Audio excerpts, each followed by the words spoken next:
মুখ্যমন্ত্রীর কুশপুতুল নিয়ে পুলিশ ও অখিল ভারতীয় বিদ্যার্থী পরিষদের মধ্যে ধস্তাধস্তি ও খণ্ডযুদ্ধ।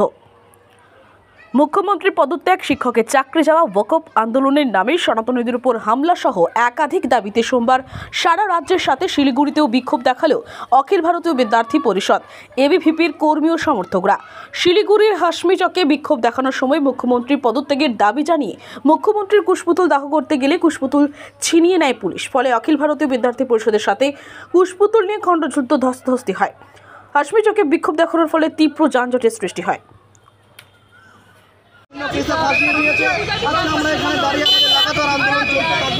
যতক্ষণ পর্যন্ত মুখ্যমন্ত্রী পদত্যাগ না হবে আর এখানে পশ্চিমবঙ্গের রাষ্ট্রপতি শাসন জারি না হবে, অখিল ভারতীয় বিদ্যার্থী পরিষদ আন্দোলন চলবে।